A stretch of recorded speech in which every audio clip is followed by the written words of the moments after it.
Let me start by introducing Robin Abrams, our special guest moderator for today's meeting. Robin has a 30-year resident of Los Altos. Actually, this 30 years is in two tour of duties. She has a career in banking and tech companies, Apple, Verifone, Palm. Currently sits on the boards of a couple of public companies, as well as one of the CHIPS boards.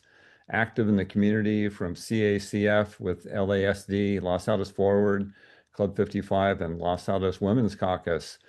Robin, please take it away. Good morning, everybody. It's a delight to be here. I was concerned that when we talk about budget, there might only be two or three of you that showed up. So I am delighted at the turnout and this opportunity. Kim, thanks for the introduction. Let me start today by introducing our guests. Jon Maginot, many of you know Jon. He is Assistant City Manager, and Jessie Kim, our City Finance Director. Jon has been with City of Los Altos for 16 years, so I would expect that every one of you have seen him, worked with him, and in many ways needs no introduction. Jessie Kim is the Finance Director for the City of Los Altos. Her area of responsibility includes finance, budgeting, treasury, and audit functions. Prior to joining Los Altos, she served as the accounting manager for the City of Berkeley, leading efforts to enhance financial transparency, operational efficiency, and strengthening overall financial operations. Her previous experience is long as well, including roles at West County Wastewater, City of San Pablo, and Mays and Associates, a CPA firm.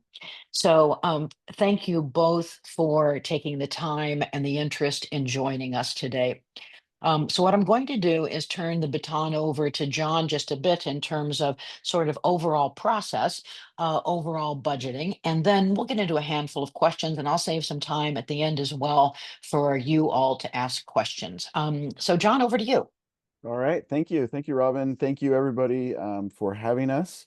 We're excited to be here this morning and talk a very fascinating topic for Jessie and I.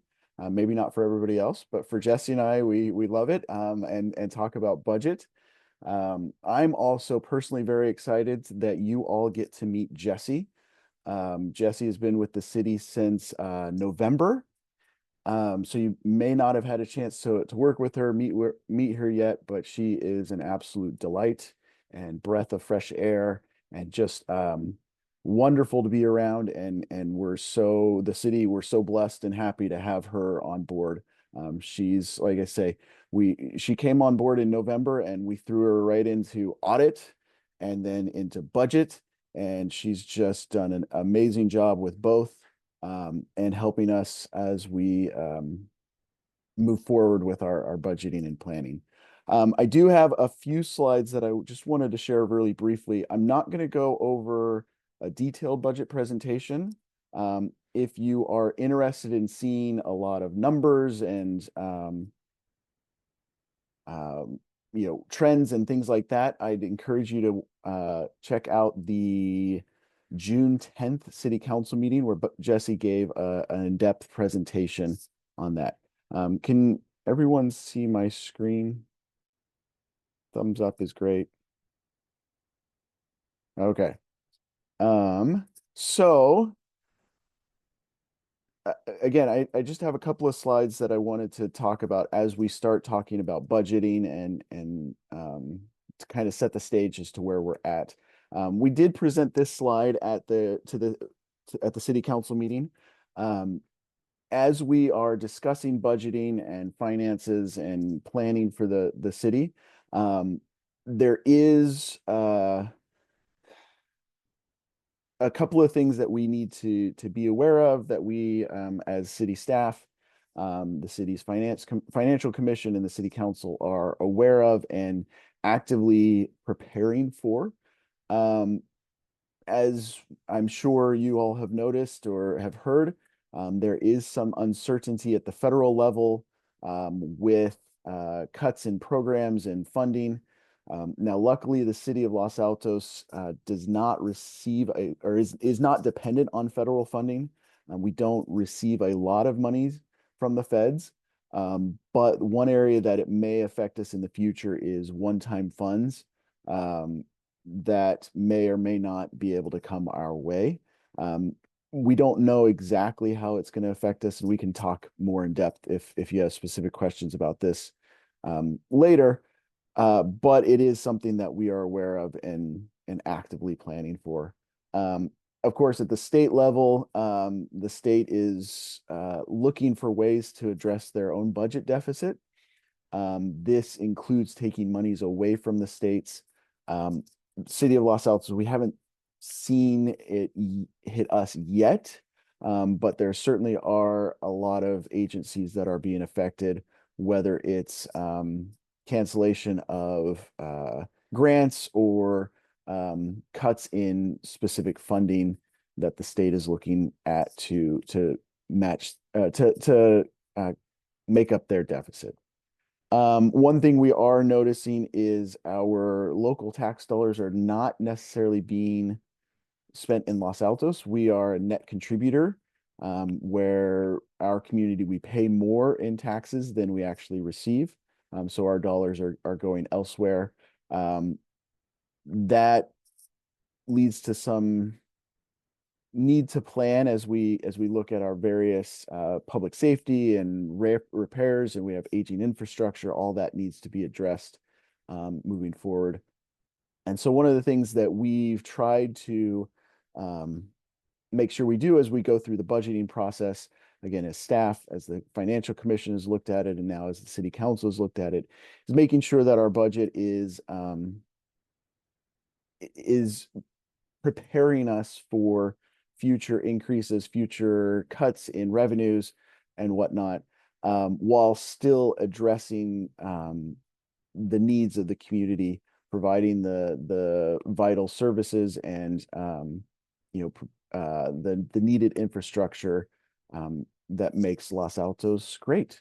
But again, there's still some planning that we need to do, and efforts that all of us can make moving forward. Really high level, some budget takeaways from this year's budget. Now, the City Council did approve it on June 10th. Again, you can go and find all the data you wish to see. From that council meeting, we'll also be publishing our budget book here very shortly. You can find that on our city website. Key takeaways are the budget is balanced. Our revenues are exceeding expenditures, and not just, I'll leave it there. We can talk more in depth about specific numbers if folks like. So our budget is balanced while we are maintaining the high quality of services that I think the community is used to seeing and having. We are maintaining our operating reserves. The city has a policy of having a 20% operating reserve. This budget does provide for that, as well as provides other funds that have been beyond the 20% that can be used as an emergency, in case of emergency, or as we're planning for long range. We also this budget addresses the City Council's strategic goals, which I have a slide here in a second that will show what those goals are. There's funding for programs, projects to address these goals. And as I said, we're planning for future expenses. One of the big ones is, I mentioned the potential loss of one-time revenues, as well as looking at our pension liabilities and addressing aging infrastructure, et cetera. I will say, maybe a plug, we are putting together a presentation for the community on what those planning efforts look like, how we plan to, some of the strategy we are planning to use to address the future uncertainties. If that is of interest to anybody, we'd love to, once we have that presentation sort of wrapped up, we'd love to go over it with everybody, and just kind of help the community understand what we are doing to prepare ourselves against the future. As I mentioned, the budget does address the council's strategic goals. These are the 5 areas: public safety, housing, environmental sustainability, circulation, safety and efficiency, and business communities. As I mentioned, we have a number of capital projects, as well as a number of programs and policies and efforts that we are undertaking to address the various goals and priorities of the City Council. And so with that, I'll stop sharing, and then we can go to questions if you like. John, that's absolutely perfect. Thanks so much. At the outset, I want to say that really hands applause to you and Jessie in terms of you made the budgeting approval look effortless this year. And I think many of us remember when there used to be city council meeting after city council meeting and they ran late, and we see what's happening at both the state and federal level. So that gives us an opportunity to kind of get under the hood and understand how you all made that look so effortless. And congratulations on that. Let me start with the first question. So under your administration, right, Jessie, John, Gabe, the budgeting process has come a long way in terms of introducing zero-based budgeting, funding a maintenance fund. What are the other areas that you'll be focused on in terms of, I'll call it budget hygiene, in terms of things that we should expect next year or the year beyond? Yeah, great. Thank you. As Robin, as you mentioned, one of our biggest efforts has been around the zero-based budgeting. One of the primary goals that Gabe and I have had for the past several budgets is making sure that we are budgeting and allocating dollars appropriately, and not just setting aside funds in case of. We found that, for a number of years, budgets were based on, well, this is what we budgeted last year, and we're just going to increase it by 3%, and we're done. And what that ended up doing was tying up dollars that could have been used for other efforts. And so that was really the point of the zero-based budget, was make sure that we, starting at the staff level, are saying this is what we actually think we need to provide the services to the community. Moving forward, we'll continue doing that. We'll continue looking at opportunities to prepare for the future. As I've mentioned, we have a lot of aging infrastructure that will need to be addressed. There will be future needs that we don't even know what they are right now. And so making sure that we are planning accordingly for those. We'll also make sure that we are looking at potential revenue sources, whether it's grant funding, it's funds from the state, from the feds, if they are available, making sure that we are prepared and ready for those opportunities as they come, and making sure that our various internal service funds are properly funded so that we can address those needs as well. And we're not just reliant on the general fund to cover everything. We often focus when we look at budget on where we're spending money, but let's look for a few minutes in terms of revenue.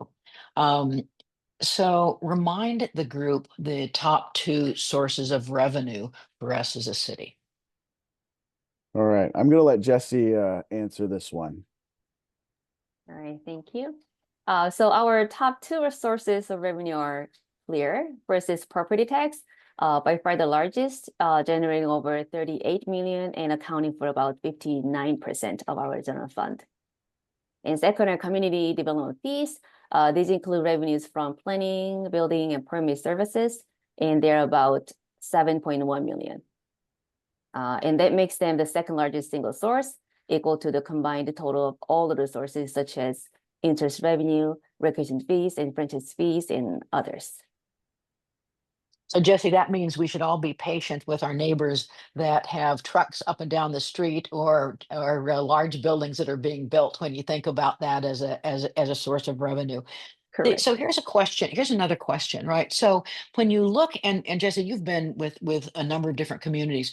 Are there revenue generating tools that other communities are using that we aren't, that could be available to? I'm not asking for your opinion necessarily, but are there tools out there that other communities use for generating revenue? So this is obviously not my opinion, but compared to like nearby the cities like Palo Alto and Cupertino, Los Altos uses a more limited set of revenue tools, such as our sales taxes rate is 9.125%. We haven't added local sales tax, while others have pushed theirs to 9.375% with voter-approved local add-ons.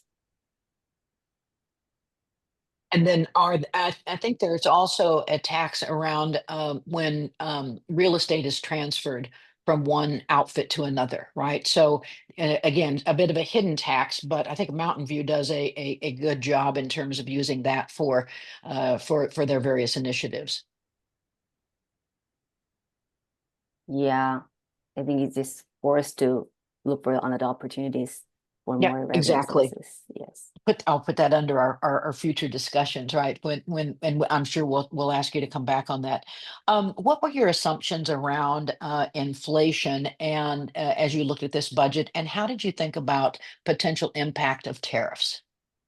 In developing the 26 budget, Yes. the city assumed a moderate inflation rate based on the recent economic trends. However, the city is also anticipating cost volatility tied to global supply chains and tariffs, especially in capital projects.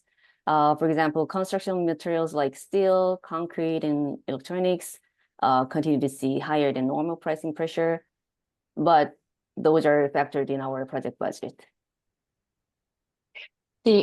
Educate us on the kinds of hidden obligations that either state of California or feds put on us, right? So in other words, where you have to, it's mandated that you do X, Y, Z, but educate us on that because we wouldn't, as residents, we wouldn't ordinarily have visibility to that. Yeah, I think the largest obligation that we have is related to our pension liabilities. And if you are looking for just an absolutely enthralling and wonderful presentation that I presented to the city council in May related to our pension liabilities. I would encourage you to go look that up. I was whatever the second city council meeting in May was. I don't remember the date. But that by far is our biggest one. It has a lot of uncertainty. The city is part of CalPERS for our pension. And as I lovingly said during that meeting, CalPERS is quite the bureaucracy. And coming from somebody who is a bureaucrat and loves bureaucracy, CalPERS is confusing. And there's a lot of volatility around pension liabilities. And that I think is by far the biggest one that we will be facing. I think the other sort of pitfalls is related to if the state decides, well, we're going to cut whether it's gas tax or it's our vehicle registration fees or whatnot, the funds that pay for things like paving the roads. That will be the sort of the biggest obligations and pitfalls that the city may face moving forward.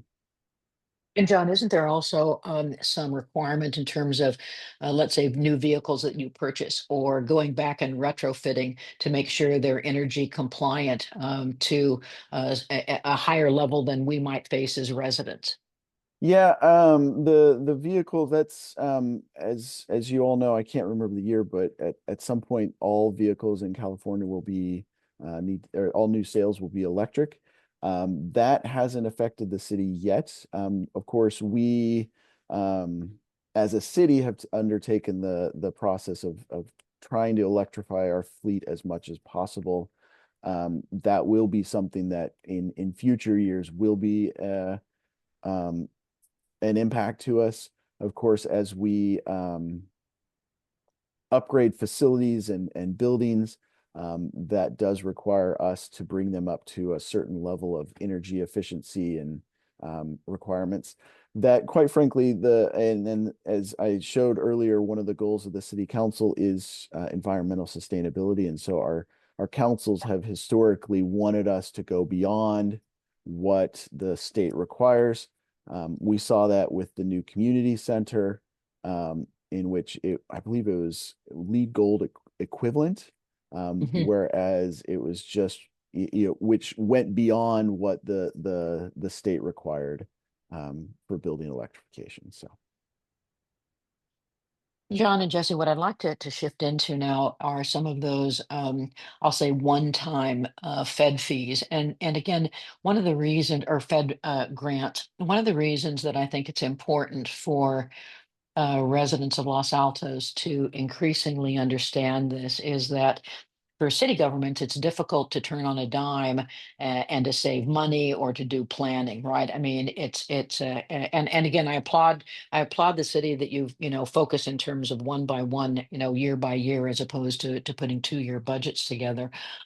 We've seen the federal government recently deny FEMA funds, right, in certain areas. Number one, so I'll concentrate in terms of that FEMA, and then when I add, I'm a risk mitigator, right? So then when I add to that the fact that City of Los Altos, Los Altos Hills is right at the top of the risk map in terms of fire, right? So then that says, well, great Scott, as a resident, I perhaps shouldn't count on FEMA funds should something happen to my property. So tell us tell us how the city is thinking about that from a longer term budgeting process and communication, right, with residents and just engagement with us.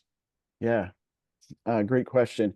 You're exactly right. That is one thing that the city we are looking at, particularly if at the federal level, there is a lot of uncertainty around FEMA dollars and whether those dollars will be even available. Of course, we've seen that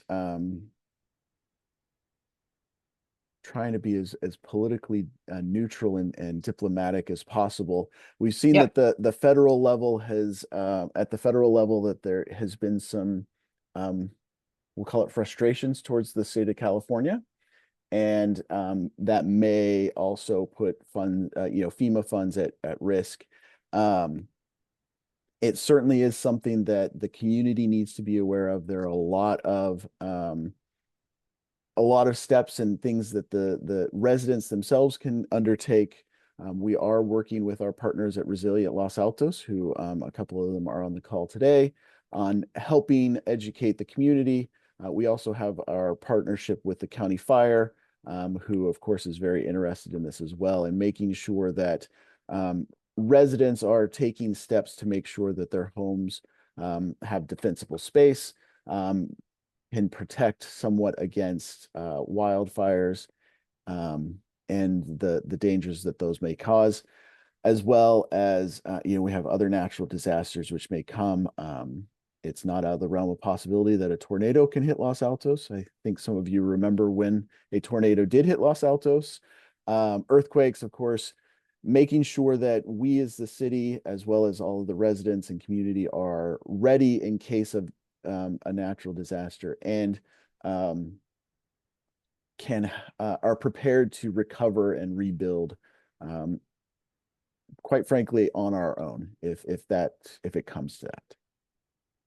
I use the word safety net, right? Yeah. And often in terms of we have to increasingly be as a community responsible for our both individually and from a city standpoint in terms of our own safety net.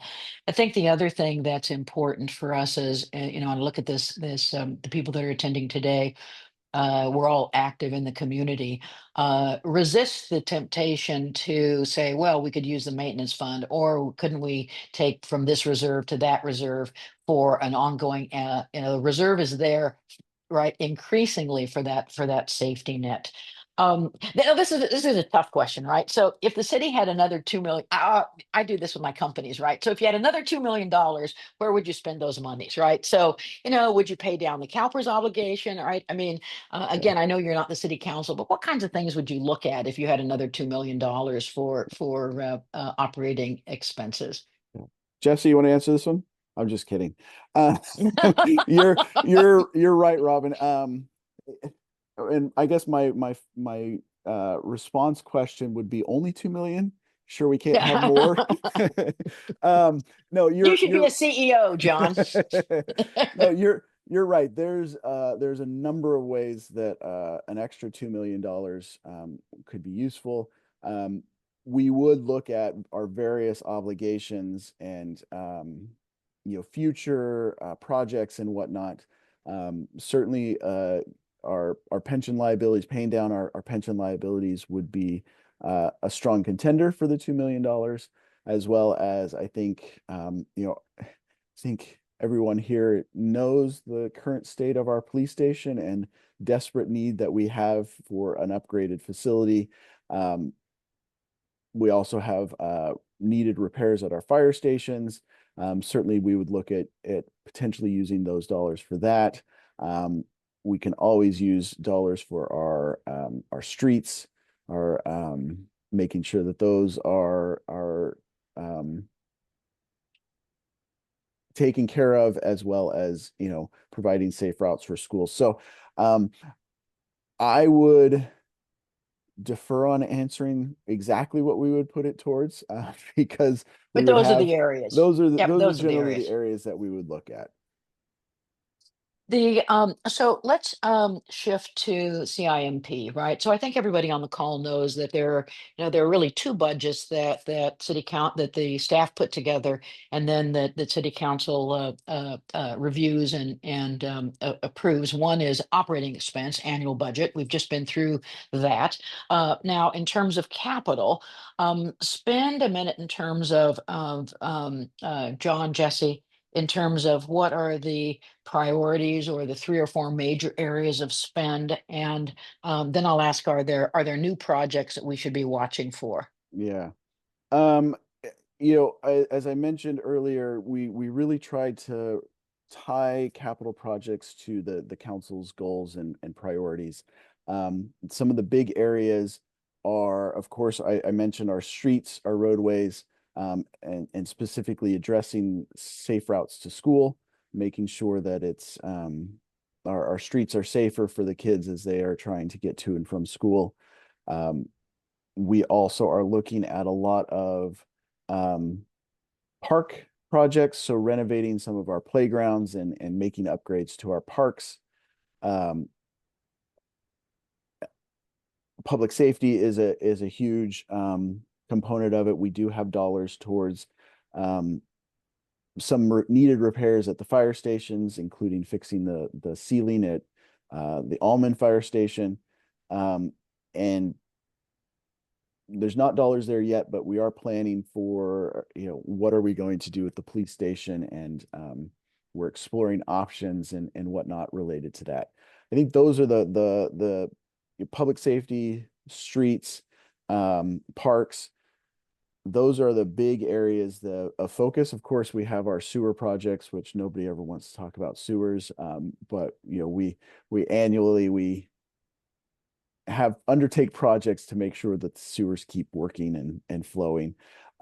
Those are the big areas. I'd say in terms of new projects, I think one that I'm most excited about, I mentioned, are the playgrounds in our parks. They are, I started here in 2009. And when I started, we were in the process of replacing the playground equipment at Heritage Oaks Park, as well as renovating Rosita Park, which I think Rosita finished in 2010, 2011. We haven't upgraded our parks since then. And so it's definitely is time for some refreshes in those parks and make them the wonderful gems that they are. And so the first two we're looking at are Shout Park and Grant Park, upgrading the playground equipment there, as well as making some needed upgrades to facilities at Grant Park as well. In addition, I mentioned the roof at the fire station. If you haven't heard or seen, the ceiling partially collapsed at collapsed from leakage at Allman Station, and so making sure that we can repair that and prevent future damage that way. I think those are some of the big ones. Of course, there are other potential big ones moving forward. Oh, sorry, I didn't mention this one, the downtown park. We, as I think all of you are aware, we are exploring a potential park in downtown and what those amenities might look like and how that might serve the community. And so that's a new project. It's I say new, it's not that new. We've been working on it for what, at least a year now. But there are dollars for that. So I think those are some of the big highlights of the new projects. The thing that's cool to me is that whenever there's surveys of residents, public safety comes in right at the top, right? And so then you've got that safety net issue that you mentioned in terms of increasingly how do we be more and more responsible? And it really sounds like that combined with some of these parks and the ongoing both upkeep and renovation is the direction for the next year or two. Spend just a minute, and then I'm going to open it up for questions from the audience. But how does the process work right now? So I'm a let's say I'm a department inside of the city, right? When do I start looking at the next budget? How does the finance commission, how does that process work? I love this question because I think sometimes there are people who don't understand that this is a continual process. I would say that the process has for the fiscal year 27 budget has already started, even though we haven't even started fiscal year 26. We as staff in particular are year-round looking at our budgets, reviewing where we are at on actuals, how the revenue is coming in, where the money is being spent, and whatnot. We will start in earnest. I'll call it that after the start of the new year, the new calendar year. We partway through we'll do a mid-year budget update for the current fiscal year, and then after that is when we really kick off the heavy lift of preparing for the budget for the coming year. So January, February of 26. Department heads will start getting together and looking at the budgets, really going through sometimes intense conversations about what dollars should be included, what dollars should not be included. Of course, then the Financial Commission will look at draft proposals for both the operating budget as well as the CIMMP. That typically happens around April. May timeframe, and then we take it to the city council. So, first of all, I have to tell our audience that Gabe is traveling today. But John, here's my question for you, right? How many, actually two, right? One is how many scenarios does Gabe ask you to do in that sort of run up to the finance commission, right? I will tell you in for-profit companies, it's not unusual to have 6, 7 scenarios, right? With all the sensitivities built in. So how many scenarios does he ask you to develop? I will say we don't typically develop scenarios per se. What will end up happening is entirely into the run up until Financial Commission, and I would say even after Financial Commission, we're making tweaks and adjustments based on new information or new priorities that come up. We had time where we were budgeting and realized, oh, you know what, we neglected to include these dollars over here, and so we'll make adjustments based on that. As we presented to the city council the first time in May,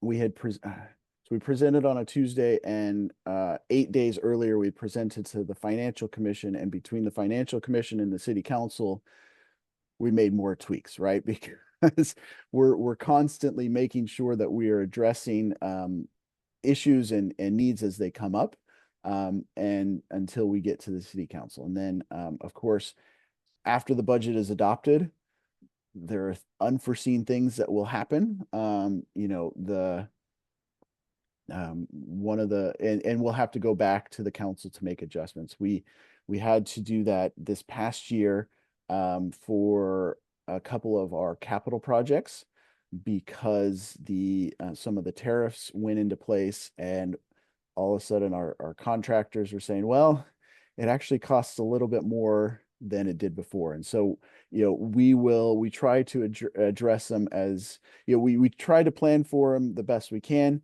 but in the end, you know, we try to maintain that flexibility to make sure that we can address the needs as they arise. I don't envy you and Jessie as you think about those contracts going forward, because I think many of us are seeing those increases in the service contracts that we deal with all the time. Now, I want to ask this question, but I'm not really going to ask it. So on this question on a scale of 1 to 5, right?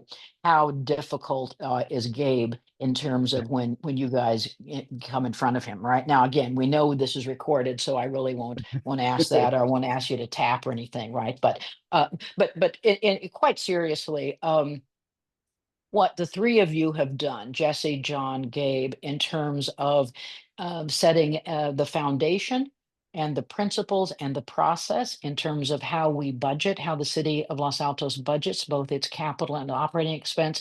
It is a dramatic improvement from when I first started getting involved 15 years ago. There's a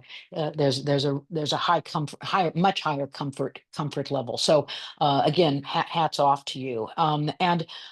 So I think now what I will do, Kim, is thank Jessie and John for coming today, and the presentation and the candor in terms of the remarks. Much appreciated.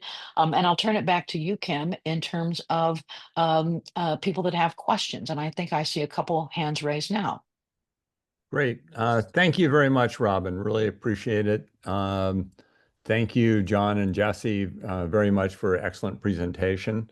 Very informational. Let's see. So we're ready for audience Q&A. I see a hand up there. If you have a question, raise your hand, and I'll call on you. Gary, what's your question?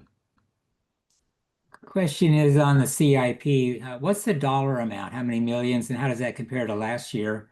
And really drilling down into that very specifically, did a new roof for the museum make the cut this year? Jessie, do you mind pulling up the presentation with the dollar amounts? I will say this year it's a little hard to compare the dollar amounts to previous years, because some of the dollars in here are simply rolled over from prior years, right? So you can see the overall dollar amount is 25 million. Some of those dollars were approved last year and simply are carryovers. So this is not 25 million new dollars. And you can see the various funds that those come from there. In terms of the History Museum roof, I think I'll have to get back to you on that. I'm not quite sure. Talk to Manny, huh? Yeah, we could talk to Manny. I do know that it is planned somewhere. Okay, thank you. I know that's not what you want to hear, but I'm sorry, I don't have it off the top of my head. Well, it wasn't a no. Great. Sue, you have your hand up. You have a question? Yeah, I'm sorry I had to step out for a minute, but you mentioned that the budget reflects the priorities of the council and that housing is one of the priorities. So I was curious how the budget reflects that as a priority, and also whether there have been any funds accumulated yet in the Affordable Housing Fund from linkage fees or in lieu fees or anything. Yeah, great question. Of course, as I think you all know, we have our housing element update that was adopted end of 23, into 22. Sorry, it's blurring together now. The budget does include funds to make sure that we are continuing to implement the various programs of the housing element. Of course, one of the biggest areas that we are exploring is housing in the downtown on a couple of the parking plazas. That's not necessarily reflected in the current budget, but certainly as that move, simply because we don't know what the impact will be. But certainly as we move forward and that if that continues to move forward, we'll make adjustments to it as needed. In terms of the linkage fees, Jessie, do you happen to know, have we started accumulating those funds yet? It's a fairly new fee, and if there hasn't been a project that's reached the phase where they're paying their fees, we may not have accumulated any dollars yet. Jessie, do you know if there's anything in there? Not top of my head. I Yeah, we should can get get back to you. we could get back to you on that as Yeah. well. Like I say, since it's a somewhat new fee, we may not have had a project reach the point where it would, pay into it yet.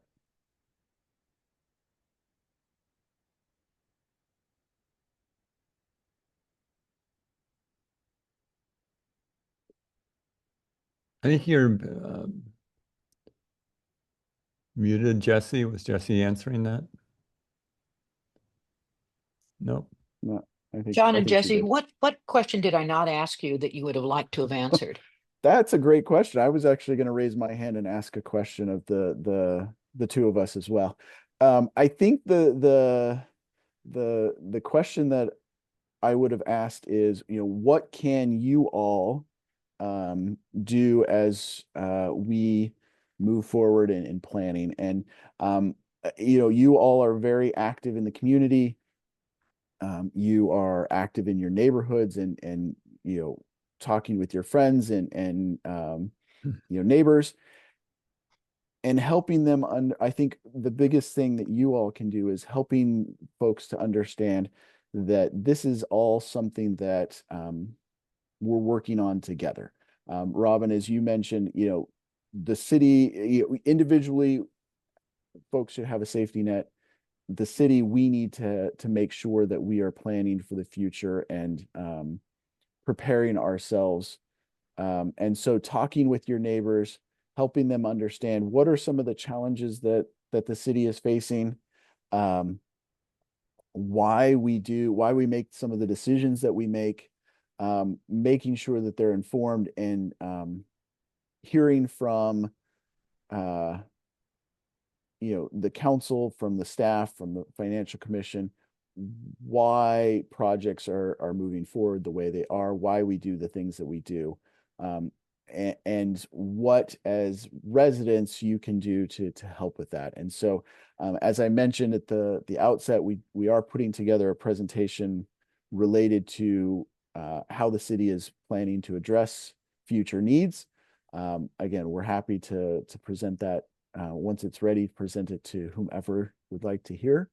I think you'll from experience with Gabe and I that we don't have a problem talking with everybody, and we love talking about things like budgeting and sort of the topics that folks tend to glaze over sometimes when they come up.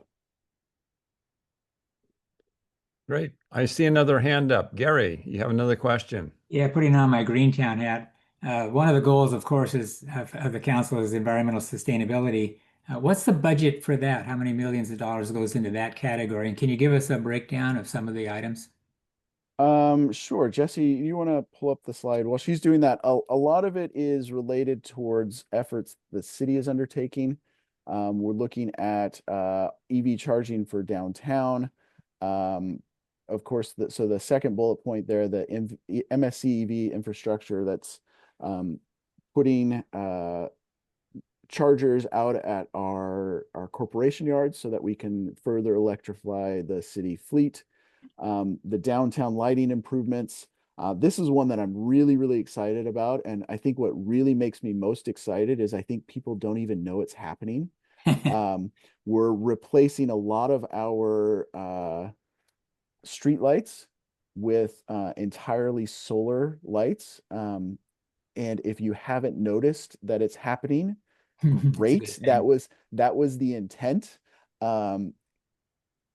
I'd have to check to see how many have actually been replaced, but a number of those lights have already been replaced, and most people have not noticed a difference at all, which is fantastic. Looking to improve to finish that. Of course, I mentioned work that we're doing down at Grant Park. We will be installing solar as well as battery backups. And part of that is not only just the environmental sustainability of it, but preparing the emergency preparedness of it, where if we experience another week with no power, which we all remember from a couple of years ago, we can have that facility have power and, cool or heat as needed. Of course, the city is looking to purchase electrical vehicles. We're also have some operational dollars. I believe there's funds for the environmental, or for a project the Environmental Commission is looking at to look at the tree canopy within the city and making sure that we have a plan for maintaining and making sure that we have a place for all the trees that Greentown Los Altos is planting. Yeah, over 500 now. Yeah. So that's not operating. That's considered capital. These ones are capital that you see on the screen. The looking at the tree canopy, I think that's in the operating budget. Gotcha. Great. Thank you, Gary. And I should say these slides that this slide that Jessie has presented, these were presented to the city council and not intended to be comprehensive. There are other projects and funds that we're using. These are just some of the highlights that we called out for each of the priorities. Thank you. Great. Thank you. Any other questions? If you have a question, please raise your hand.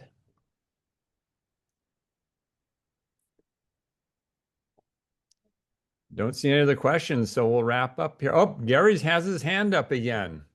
Well, Gary, what hat are you I wearing don't for want to this jump ahead of question? everybody or anybody, I mean, but you did mention being prepared for a risk management, and how prepared are we if we have that big earthquake? Are we truly prepared?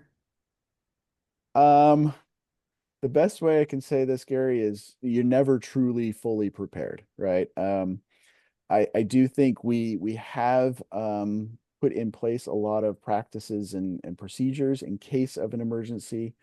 Of course, we won't know until we actually are in the emergency. One of the big steps that we have undertaken or are in the process of undertaking is making sure that our emergency operations center is up to date and state of the art. We have put and there are dollars, and that project is underway to make sure that our new community center can serve as our EOC in the case of an emergency. We are waiting on the generator, which is supposed to be completed and delivered this fall. And so once that's in, then our EOC will be fully ready to go in the case of an emergency. We have undertaken, throughout the years, upgrades to our technology. I will say one of the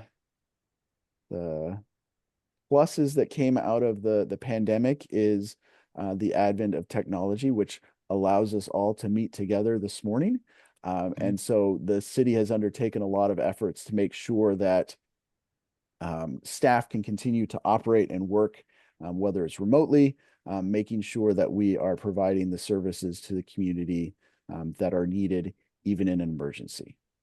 As for how the community is prepared, I would encourage you to talk to Jim or Art and our friends at Resilient Los Altos, who I sure would love to spend some time with each and every one of you and making sure that you and your community neighbors are prepared. Thank you. Great. Thank you very much. We have a few minutes to wrap up here. I want to again thank Robin. Thank you very much for an excellent job guest moderating today. And Jon and Jessie, thank you very much for participating in this very informative program. I know some of you have to leave by 9:30. Before you go, a few announcements. Los Altos Community Coalition is going to take a summer break along with the Los Altos City Council, and we'll resume our meeting on Friday, September 5th with a program to be announced. Please support Los Altos Community Coalition by going to your YouTube channel and clicking on the subscribe button to subscribe to our channel. A link to our YouTube channel is posted in chat for your convenience. If you'd like to be added to the LACC mailing list, please send an email to info@losaltoscommunitycoalition.org. This email is posted in chat for your convenience. Los Altos Community Coalition is a program of Los Altos Forward, a project of the Los Altos Mountain View Community Foundation's Local Impact Collective. LAMVCF is a sustaining sponsor of Los Altos Forward. Thanks again to our presenters and guest moderator today, and thank you all for joining us today. Look forward to seeing you in September.